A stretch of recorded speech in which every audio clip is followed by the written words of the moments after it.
Are you ready? Did you light the candle? Okay, let's start the ritual. Welcome to Intuitively Wild, the podcast. I'm your host, Rachel. This is a space where truth gets its voice back because shame loses its power when we speak to it. Here, we don't skip the hard parts. We sit with them and we learn to hold ourselves inside them. This podcast is ritual in audio form, a way for us to bring intention and intuition back into our everyday. Let's dig into our roots and go deep. Kelsey, welcome to the podcast. I am so excited to just be talking to you. I love your energy. You are a fellow 5/1 emotional manifesting generator. And when I saw that in your notes, I was like, oh, I just already know that this is going to be great. And it's only proven to be true. We got to record for your podcast with your co-host, Lindsay, who will have been, and then I recorded with her separately for my podcast, and that will have come out, I think, a month before this or so. So we've been having all the fun together this week, and I'm just so excited to have you on. Yes, I can't wait. It's so rare to find a fellow 5/1 Manny Gen. So it's exciting to meet one of my kind and just keep making magic together because the interview we had on High Vibin It was so good and juicy, all about slowing down and becoming present and your magical tea rituals. And yeah, I'm excited to keep on chit-chatting today. Yes. Okay. Well, I have so many things I want to say, but before we get into it all, we will start with the question I ask everyone, which is, what is one thing you wish people knew about you that you don't think many do? Hmm. I think I'm probably more sensitive than I lead on to be. Like, I think I really present my Aquarius side, like publicly, because that's my sun sign. So, like, people think I'm very aloof, very non attached, but my rising and my moon are both Cancer.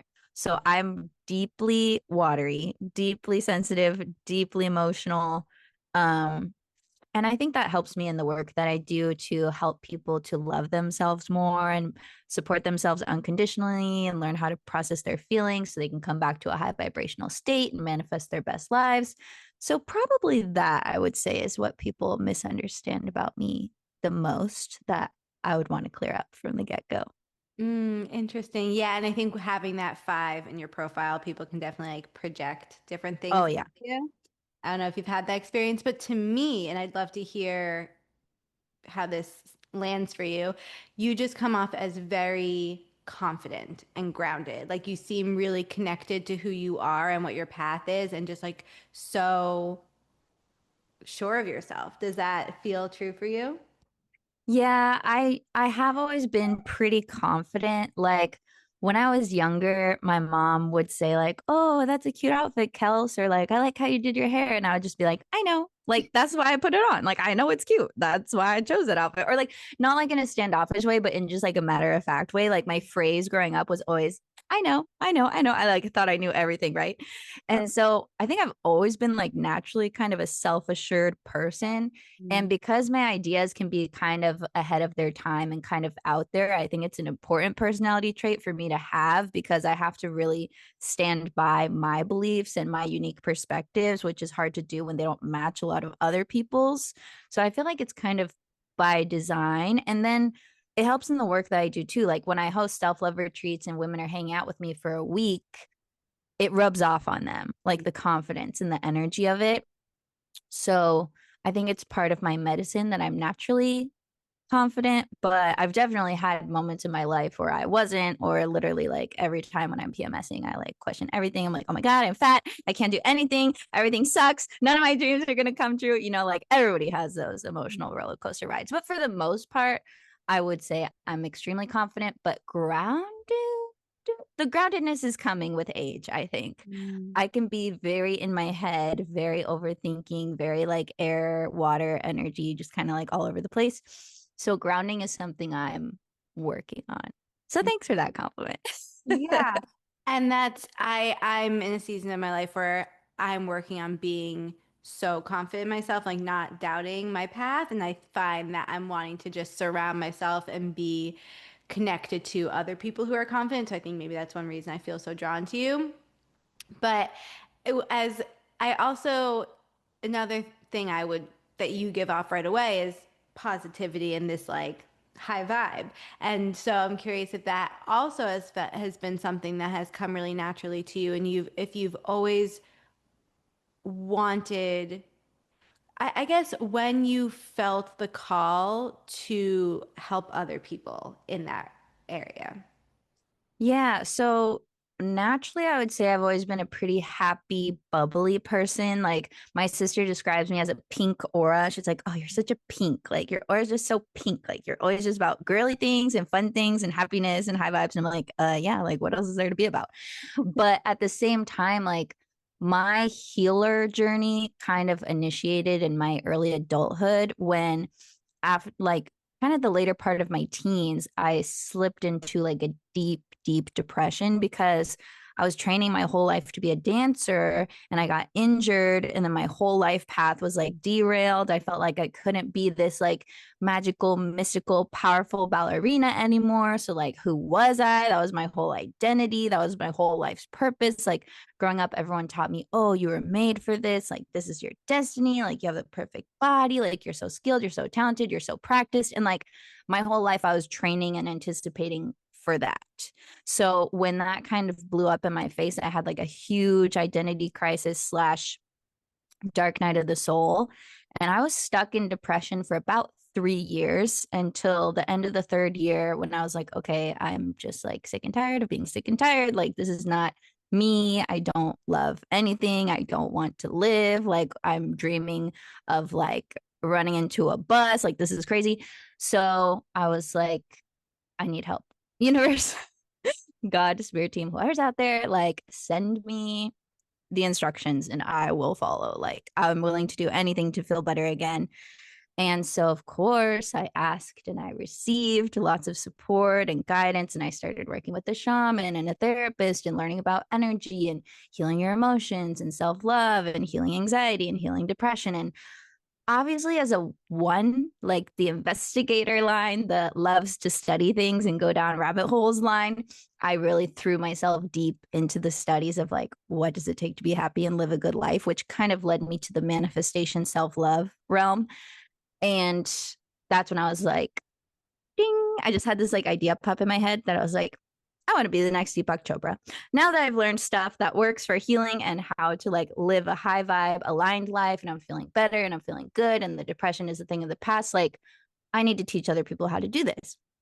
And I was always good at like explaining things or presenting them in a more simple perspective. So I knew that that was a gift I could utilize to take what I had learned and like spread that medicine. So that's when I first became like a healer slash personal development author. And of course, like in the beginning, I didn't have a following. So I was like, well, I don't want to write books in vain. Like, people need to read these books. So let me start a blog, let me build an email list. And that's when the blogging era kind of kicked things off. And that eventually, snowballed into the podcast, High Vibin It, and self love retreats and manifestation courses and working with clients. And so now it's kind of just blossomed into the career of a healer, I guess. But I don't like to call it a career because it's like a love passion that I'm not attached to, like, oh, all my money needs to come through this business. Like, I'm a great money manifester. Like, I'll be manifesting the money from all over, not necessarily like book sales or course sales or this or that.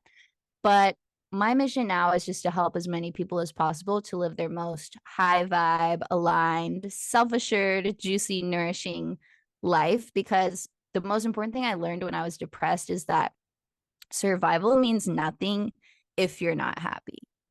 Like, if you're willing to take your own life, like, you don't value life, right? So the most important thing, I think, and anyone who's been suicidal can probably attest to this, is that it's quality of life that matters the most. And so far in my journey, in my studies, and my many lifetimes, which I'm sure I've had, I have realized that energetic alignment, living intentionally, going for what you want, loving yourself through that whole process is one of the easiest ways to live a really juicy and fulfilling life that you love, that feels quality.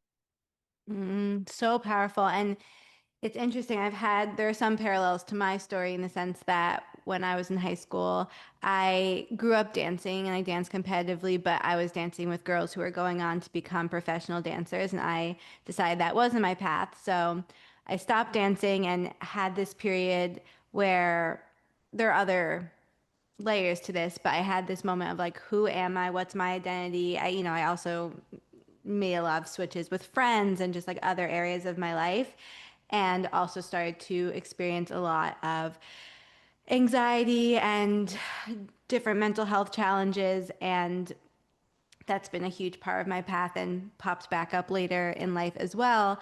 But one thing that I've really learned is that life is meant to be enjoyed. And I think I spent so much of my life not letting myself feel joy, not thinking it was okay or that I deserved it. And now I'm so passionate about the fact that like we are meant to enjoy our lives, and in fact, what brings us joy is a sign. It's part of our intuition. It's guiding us towards what we are here to do. And I really use that as a guidepost now. And I try to encourage people. But why do you think it's so hard for all of us to choose joy and to just trust joy and allow ourselves to feel it? Yeah, I think there's a lot of conditioning there that leads to resistance, right? Like joy is frivolous, who has the time, got to pay the bills, got to do this, got to do that. I think as we grow up, we kind of lose sight of that wonder and that play and that creativity because it's easy to just get caught up in the daily grind of surviving, right? But we got to take it to the next level. Surviving is good. It's important, right? But let's also thrive on top of that. Let's shift from the survival to the thriving, which is what I help people to do. Because a lot of the times, like, if you're stuck in that survival mode, there's probably a scarcity mindset there. There's probably some trauma that could be unraveled and worked through there. There's probably some dense energies that, if you took a little bit of time to clear them and love on them, things would change. And then you can kind of shift into a more high vibrational, manifesty, fun, creative space. Yeah. And I'm really curious because their manifestation is now a word that's thrown out a lot, and a lot of people use it in different ways, and there are many different teachers. So I'm curious what your definition of manifestation is and how you kind of separate yourself from, if you do, and if this has been your experience, the noise of the manifestation world or just like the self-help, self-love world in general. Yeah. So to me, to manifest your best life is a process of just living really intentionally and co creating. So I'm not someone to say you're the ultimate creator of your entire reality because I don't think that's true. I think there's destiny aspects here, there's astrological aspects, there's God, there's a spirit team, there's your pre birth intentions from your higher self. Like, there's a lot of moving pieces to the manifestation game. It's not as simple as just thinking positive thoughts and magically your whole life is going to change.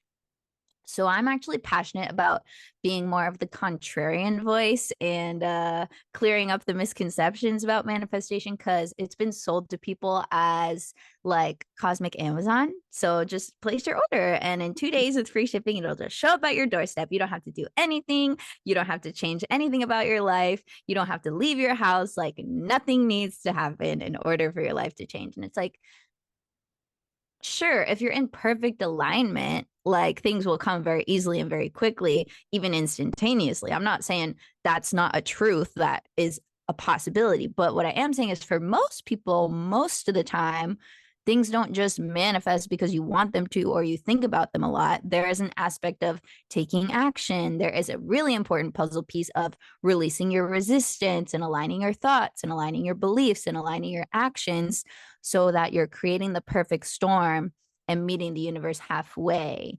And when I was doing research, I actually just finished writing a new book called The Manifesting Fix. And it's all about like clearing up these misconceptions and helping people to release their resistance. Because my whole thesis is The only reason why things take time to manifest or longer to manifest or aren't manifesting is because you have some sort of resistance that sure can also show up in your outer reality as outer resistance, but all resistance is really like inner resistance at the end of the day. And so if you can figure out what that resistance is, or some people might call it a blockage, but I think that's too strong a word. I think resistance is fine. If you can find out what your resistance is and then kind of troubleshoot and untangle that, then naturally on the other side of that is more energetic alignment. And the alignment is what helps like magnetize it really fast. But at the same time, it's like you're creating the thing and the thing is being attracted to you. Like somewhere along the way, the law of attraction became synonymous with the law of inaction. And I'm just not about that. I'm a doer. So call it the masculine approach or whatever the fuck you want to call it. But I think there is a dance of like masculine and feminine where you're calling it in, you're attracting it, you're receiving, opportunities are coming to you, but then you're the one who has to open the door and step through it and say yes and like keep moving things along, you know? So the universe will be like, oh, you want $1,000,000? Okay, here's your $1,000,000 idea. But if you don't do anything with it, you're not just going to get $1,000,000. So it's that dance, it's a co-creation. I think there's just more moving pieces than have been sold because it's not sexy to say, oh, yeah, also, you're going to have to maybe work for your goals. Everybody just wants it to come like that. And I don't think that's an easy approach for most people because most people don't know how to get into perfect alignment with what they want. Yeah, and I love that and agree with everything you just said. And I think that it's about embodiment. Like you can't have what you want if you're not willing to be the person who has it. You know, you Yeah. can't be a successful business person if you're not willing to show up for the business, you know? And I think that I love how you said it's about living intentionally because I think that life is meant to be lived and to be, we can't just, a house, it's like how, you know, a house isn't actually a home if it's just a 2D structure. Like you want to actually walk in and live in the house, you know? And so I think it's kind of, you have to like put on the whole, you have to wear the life. Does that make sense? You can't just like Yes. look at it and frame it if that. Right. Because, like, let's liken the life that you want to an outfit. Like, you have to try on different outfits and, like, wear it. And then Yeah. you'd be like, oh my God, this one looks amazing on me. Or I feel really confident in this one. Or I feel really alive in this one. Or I like really skinny. My butt looks nice, whatever. But it's like, it's worth trying on different outfits. And then the one that you like, as long as you like it, like, wear that one. hmm But I also am curious your thoughts about timing because I think Yeah. for me, sometimes even if I feel like I am taking the action and being intentional and being really present and doing all the things, sometimes things just come at a time that I don't want them to, or that it doesn't feel like my first choice. And then sometimes things just don't come at all. And I look back and I'd be like, oh, it was that I wasn't meant to manifest this, or this was the timing that needed to happen. And so I'm curious your thoughts about that. Yeah, that's a great question. I've been reflecting on the timepiece a lot. And as annoying as this sounds, I do believe in divine timing, which is like the everyone's least favorite word. Like, oh, it's just divine timing. Divine knows best. God knows best. And you're like, fuck, but I want it now. Like, what the heck? It's not fair, right? But at the same time, like, there's reasons why things take time. And I think one of two of the most like predominant reasons why things take time is one, if they didn't take time, it wouldn't be as satisfactory. So, like, the longer it takes, honestly, the more you're going to appreciate it when it happens. So, I feel like that's a piece of the puzzle. But also, sometimes it takes time, not for the thing to be created or for it to arrive, although that can happen because there's often a lot of moving pieces behind the scenes that you don't see or know. But I think the timing piece is like us aligning to the goal takes time. Us becoming that person with that mindset takes time. Us summoning the courage to go for the goal takes time. So it's like that process of becoming and transforming and aligning with the goal is often what takes the most time, not always the manifestation of the goal itself. So it's like God, the universe, life giving you a window of opportunity to change. Because if you just changed overnight, it would be really stark and really like bamboozling and probably not the most nourishing, self loving approach. So I feel like, in a way, the lag time of manifestation can often be a blessing where you are preparing and aligning and becoming the person who can gracefully receive and hold on to the thing that you've asked for. Because the truth is, a lot of people think, oh, yeah, I'm ready for my dream house, or I'm ready for my dream relationship, or I'm ready for my dream job.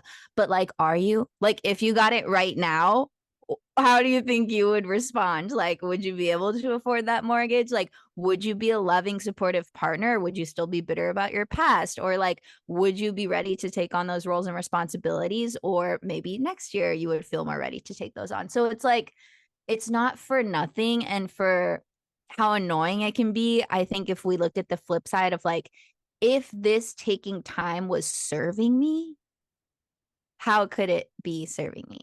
And then I'll feel less annoyed, and then I'll have a better relationship with time. Because even though, yes, from one perspective, like time is a construct, from the human perspective, time is very real. Mm-hmm. So I don't think it's fair to just be like, oh, time is fake, so it shouldn't take any time and everything is quantum. Like, yes, everything is quantum, but that's not always how we experience it in our linear mind and way of thinking. So a little bit of self compassion goes a long way. Yeah, and also I think our becoming and growing into ourselves is such an important part of the process because when we're younger or just more disconnected, we might think we want something. And so we Right. might be manifesting or trying to manifest something that we just think we want or have been told to want. And then when we continue to grow and heal and maybe reconnect to ourselves or just find who we truly are, we're able to be like, oh, now I know what I actually want. Now I know who I actually am. Yeah. And so I think knowing who you are is a key part of manifesting because then you know that you are working towards a life that is actually yours and not just one that you've been told to want. Right. And that takes time. That takes trial and error. That takes experiencing contrast or the unwanted to get that clarity, to realize like what works for you, what doesn't, what you do like, what you don't like. So I think there's just been this sexy version of manifestation taught where it's like, it almost makes you feel like it's wrong if it does take time, or like something's wrong with you if it's taking time. And I just don't think that's always the case. I think some of the best, most juiciest, biggest things, like they take time for a reason. It's not just to make you go crazy and to teach you a lesson in patience. But I do think we could be better at relating to time and like allowing for that time. Because think of it like this: money in the stock market grows effortlessly over time. Like nature, trees grow over time. Like they don't just appear out of nowhere, right? So like nature takes time to grow things. So like why would your creations, why would your life be any different? Exactly. And for me, often when I get really lost in it all and feel sometimes I can overcomplicate manifesting or these kind of like self-love spiritual practices. And so I try to just come back to the simplicity of trusting myself and like Yeah. taking it step by step and trusting my intuition and just coming back to myself time and time again and knowing that if I'm doing that, the path will continue to reveal itself. And so I'm curious if you have practices that bring you back to yourself, reconnect you to yourself, and also in general, just what your relationship is like with your intuition. Yeah. So my relationship with my intuition is interesting because in about, I think I was like in my mid 20s. So this was kind of like my second dark night of the soul. I moved across the country by myself, and it was post like breakup, and it was a really hard breakup because it was like my high school love and we were together for a long time and I thought we were going to be married, but then we just like kind of grew apart and it wasn't working out. And I was so sad. I didn't want to be in that city at all anymore. I didn't want to have any memories of it. I just wanted to run away somewhere new. So I literally moved across the country by myself, not knowing anyone, to a cold, dreary place. And in the 2 years that I lived there, I like met my twin flame, went on this whole thing, blah, blah, blah. But the important part of the story is I had a spontaneous Kundalini awakening, and like all my psychic gifts opened up, like all of them. And overnight, I was like the psychic medium who could just access like everything in the Akashic, like talk to dead people, like all this crazy stuff. And it was cool. Like there were some party tricks in there. Like I was knowing information that there's no way that I could know, right? But I was really just overwhelmed with information all the time, and I didn't really want that. Like my worst nightmare would be like to be. Have you ever seen that show with Jessica Love Hewitt? I think it's Ghost Whisperer, where she like has to help all the ghosts get to the other side. No, I haven't seen that. Okay, so anyway, it's an older show, and basically like dead people will come to her and they'll be like, you have to help me, you have to help me get to the other side. And then every episode she goes on like this side quest to like help them like transition to the other side. And that would just be honestly like my worst nightmare. And I kind of felt like, not that it was starting to happen, but spirits would approach me with very needy, very needy energy. And I was just like, no, like this is not the life for me. I don't want to like be helping all these dead people cross over. I don't want to be giving like messages to people in the grocery store. Like this is just too much and too heavy for my pink little aura.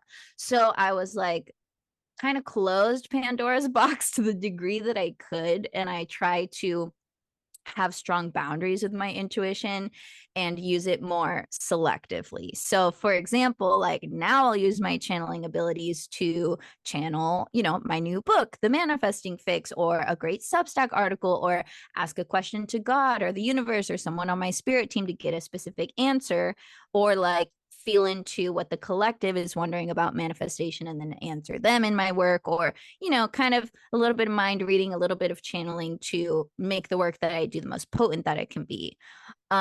So yeah, my intuition relationship has been interesting since then, because it feels like a blessing and a curse. And some days I'm like, oh yeah, I should just lean into my psychic abilities more. Like maybe I am supposed to be a medium. Like why would I have these gifts if I wasn't supposed to use them? Like kind of confused about it. But then at the same time, I'm like, nah, I don't want that. I'll just keep doing what I'm doing. Like when I work with clients in sessions, like messages will come through, or I'll get really clear guidance, or just say the exact thing that they need to hear, just let stuff come through, and I will like act as a channel. But I don't like to be so open and receptive like 24/7. So I do kind of have um office hours for my intuition, I would say. I love But that. personally in my life, like I do really follow signs and synchronicities, and I'm all about the angel numbers. And I told my spirit team, like, don't even bother sending me 3 in a row anymore, because I see too many and it doesn't mean anything. Like send me 4, 5, or 6 in a row. Otherwise, like I'm not paying attention. So, I do have a very direct line to my spirit team, and I'm always like messing with them and making them show up for me in fun ways. But does that answer your question? Yeah, Kind of a yeah. big answer. No, that's so interesting. And do you have any rituals or practices that you do to come back to this connection, or is it just kind of spontaneous, like you're walking and you're like, I spirit guides, like I need a sign, is it do you have Yeah, structure to it's it? both. It's both. I'm definitely always like communicating with them, asking for stuff, noticing things. But at the same time, like if I really want to turn it on, I will, one, work out. That's the best way for me to like clear my head and just be connected to my body. So usually I'll stretch, or I'll go to the gym, or I'll be in the sauna. I get so many downloads in the sauna. Oh my gosh.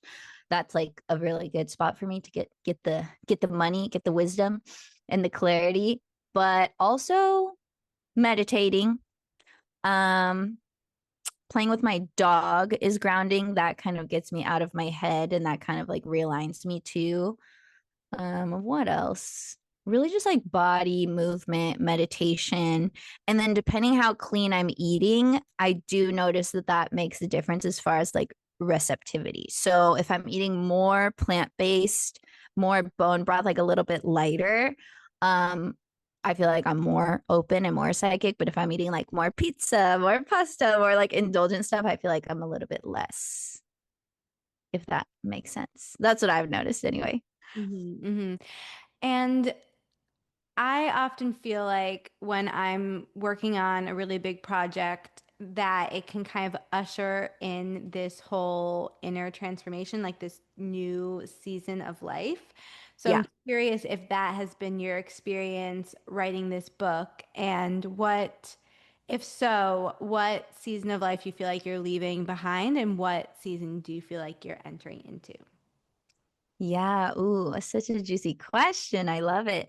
So, The Manifesting Fix is technically my fourth published book. But the other books in true Kelsey Aida fashion kind of just landed in my lap. And a publisher like DM'd me, basically emailed me and asked me if I would write them a book. And then that cascaded and led to other books. And those books I was basically commissioned to write, but they already had like a title, the subject matter. The vision was already very clear. And I was just to like execute on that vision. This idea for the manifesting fix came to me like almost a decade ago, and I've been like relating to the consciousness of this book since then, and it's been kind of telling me and guiding me like, oh, I need to be funny, like I need to have practical examples, like this needs to be in the book, that needs to be in the book. So it's been a really fun, interesting, creative project. And it's my first chapter book where I'm sharing a lot of personal stories and really writing in my own tone of voice. And it's funny and it's spicy and it's like relatable. And so it's been like a baby. It's like birthing a baby. Like you're so attached to it because it's like your heart and soul that you're putting into it. And you just want to like spread the medicine far and wide and you want everyone to read it.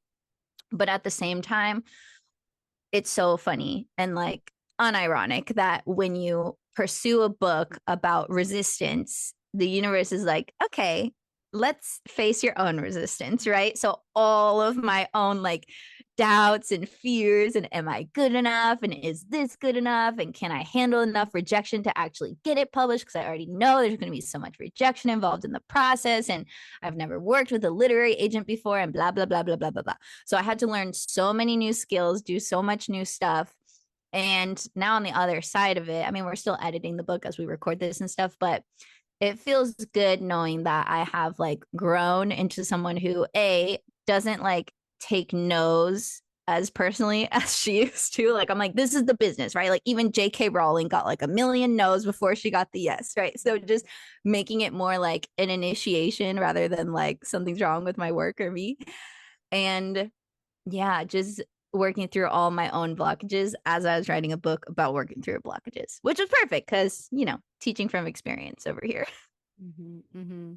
And how did you work through those blockages? Was it just a matter of like continuing forward, or were there moments where you really had to like sit yourself down and talk yourself through it? Like, what, if you have any words of wisdom for people Yeah, who are I experiencing? think one of the biggest things was just doing it scared and doing it anyway. So even if I didn't know if it was going to work or if someone was going to buy the manuscript or if I was going to be able to get representation from a literary agent or if the writing was good enough or if I should put this story in or not share about that or whatever, it was like, even if I was scared and overthinking it, just like, this is the process of writing a book.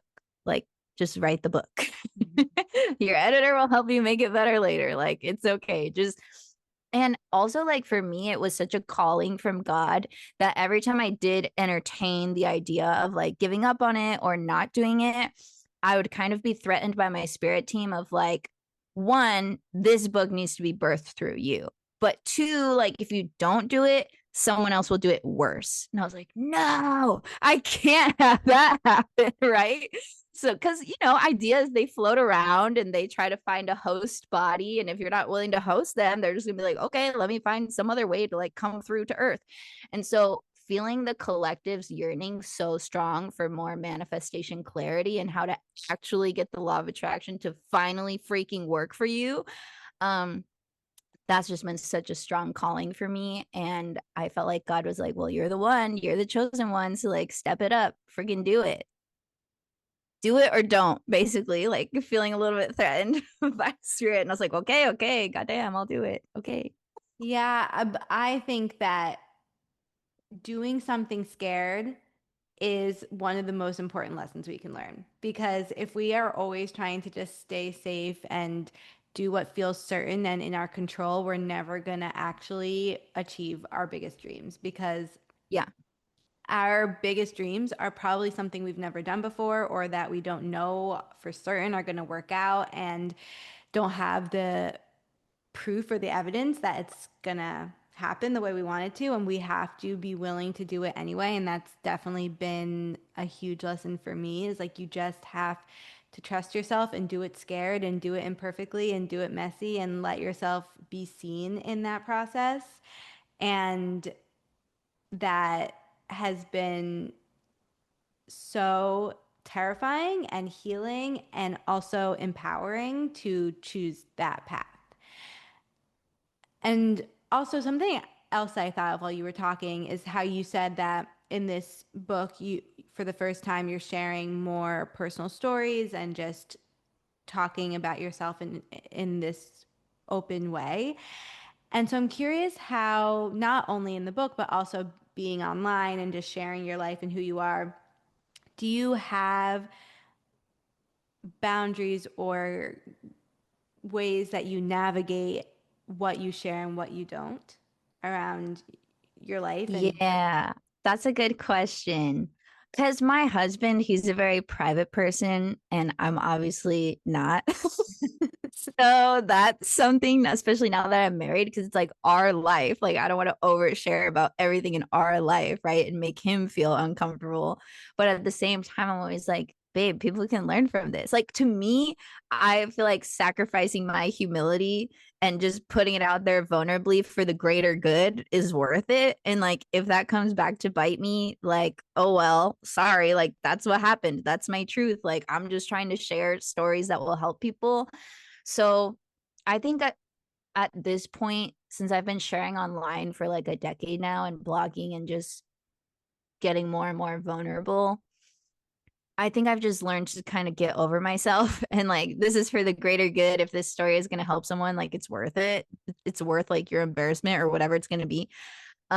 So I guess I don't consider myself too private of a person, but I think as I grow older, I am learning how to navigate. Okay, some things really are sacred and just for me and my family. And I don't need to share every single thing that's happened to me in order to help people. So it definitely is a fine line that I'm learning and refining like as I go. mm. But I think other people like my mom or my grandmother, they'd be like, oh, you're up sharing. But like, I'm just like, well, it's going to help people. Sorry. Well, it sounds like one way you kind of check in is like, is this going to help people? And I think that that, Right. That's definitely one of my navigating pillars of like, should I share or not? Like, is it worth sharing? Is it worth risking sharing it? If it's gonna help people, probably, you hmm know, yeah, yeah, I can be like that too. Because I can be kind of a private person in certain ways. I am a Scorpio rising, so I feel like I don't know, classic. yeah. Um, but I think for me, knowing it's going to help people does push me to want to share certain things more.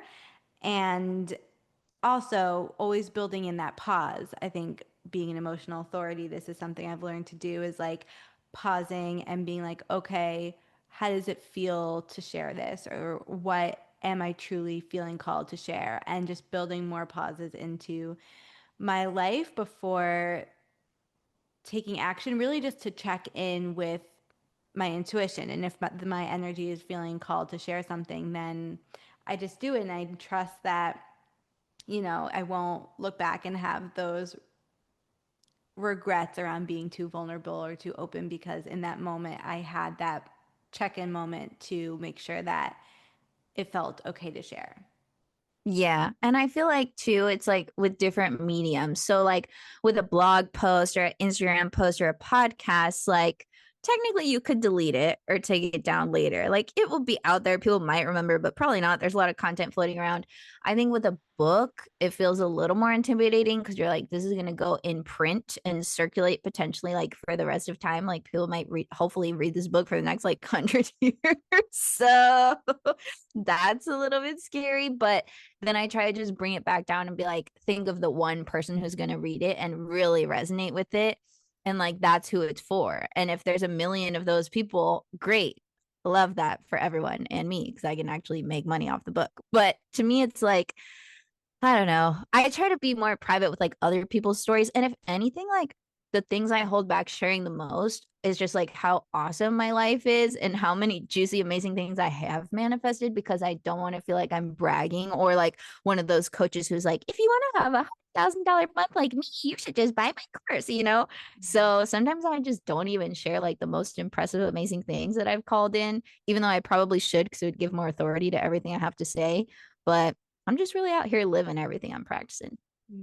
Yeah. And that actually brings me back to a question that I asked before, but I think I asked it with like three other questions. So, It's okay. so I want to circle back to when I said the manifestation world and also just the spirituality, self-help, self-love world online can be so loud and Yeah. inundated with different things. And so I've been really intentional about just staying so focused on my path and what feels right for me and trying to kind of like tune out the noise, both professionally and personally. So I'm curious if you've experienced that and how you just stay focused on your path in work and also in your life personally. Yeah. I think, especially like when I'm writing and when I'm in a creative phase where I want to have a really clear line to the divine and not be like bombarded with other people's ideas or information that's circulating, I try to like stay away from it. So I don't read anything. I'm not like consuming content. I'm not following these types of people on social media. To kind of just turn it all off so that I know the information I'm presenting is from me. Even though like when I do see stuff, I'll either agree or disagree, or sometimes as a manifesting generator, like it gives me something to respond to or correct or comment on, which I do have fun with. But yeah, like when I'm in a creative phase, I try to stay away from pretty much all of it. Like I won't even read a book about it, even though I do like I read my own genre. I read a lot of self-help, personal growth, personal development.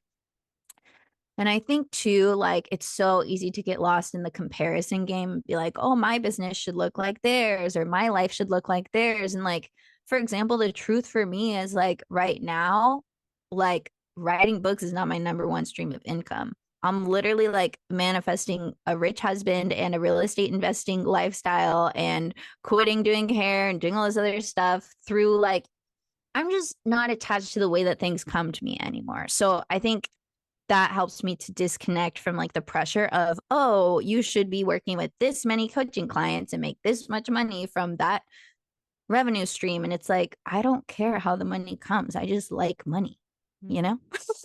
That's just me like staying open to the easiest, most effortless way it wants to flow in. I think it's so easy to look at other coaches or other people in the space and be like, oh, well, they're doing this or they're doing these kinds of retreats or they're making money from this. And it's like, but what feels good to you? Like, what do you want your daily life to look like without using them as a model? And like, if it inspires you, cool. But I think there's a very fine line between where it can tip from inspiration to intimidation or from inspiration to comparison.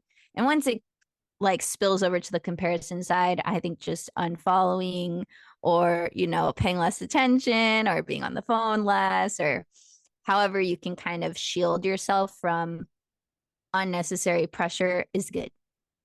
Yeah, I've also had to be really present with when what I'm taking in is giving me something to respond to and be inspired by, and when it's just draining me and overwhelming me and making me doubt myself.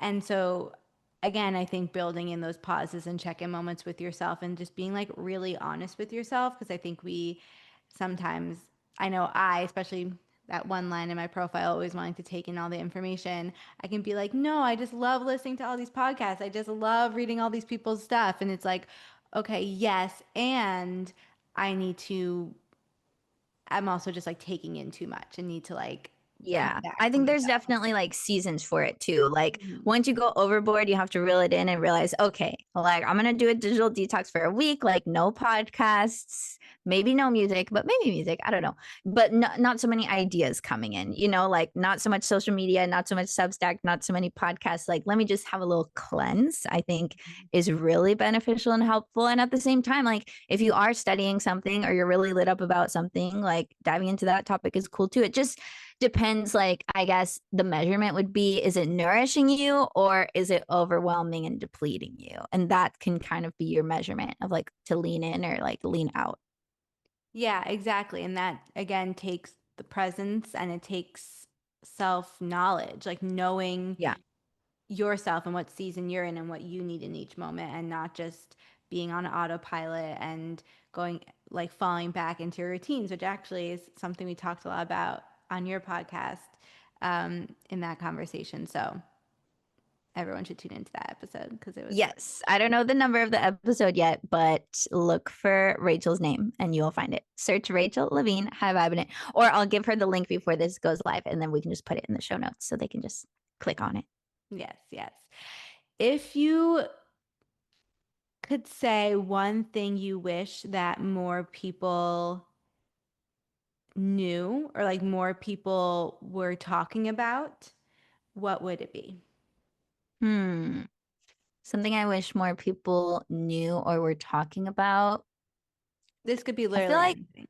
yeah, in the spiritual space, like it can kind of become a weapon against yourself when you're not embracing your humanity. Mm. And I think there's like a gaslighting that happens where it's like, oh, well, this is all just a fake simulation anyway, And then you're like, well, fuck my life then. Like, I guess nothing matters.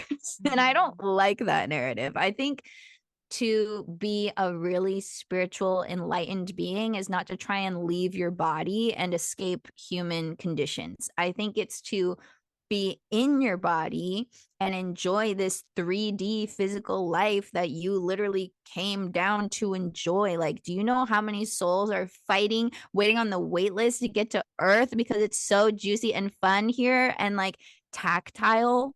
It's so just like, yes, there's a lot of dense energies, but it's for play, it's for sensation, it's to lean into like you chose to be a person so you could have a human experience. And I think we forget that and we like to minimize it and say that, oh, to be enlightened is to like transcend your humanity. And I just think that's stupid and annoying. No, I really, really, really, really agree.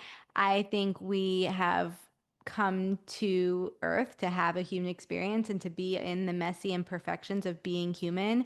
And yes, maybe some people are meant to have in this lifetime, like, reach enlightenment and have that path and be off meditating and as a monk or something. But I think most of us are here to be humans and to experience all that humanity has to offer us. And that includes being in our body and being grounded and I have spent a lot of time in different spiritual spaces where it has felt like people have been trying to escape their bodies and escape the reality of being human. And I am so passionate about the fact that being so connected, and I think this is one reason why I love being connected to nature and living seasonally and just spending as much time in nature as possible, is because it brings us back into our body, it brings us back to earth, and we are meant to be here and to see the reality of what earth is. And that's not, I think we can also get too lost in it all if we're spending too much time online and in alternate realities. And I think if we're just here in the present moment with nature in our body, it brings us back to how good it feels to be human.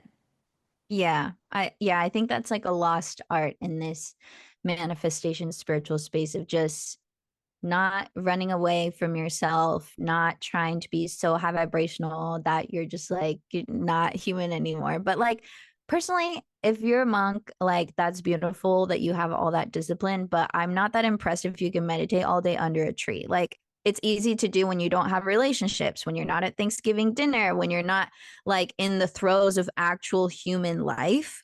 I think it's more impressive if you can be enlightened, kind, and loving in your daily life, in real life circumstances, sitting in traffic, when your family's talking about politics during the holidays. Like, I think those are the true moments that show the work that you've done versus, like, oh, yeah, I went to Costa Rica and did plant medicine for 3 months and now I'm enlightened. Like, okay, you weren't around any people.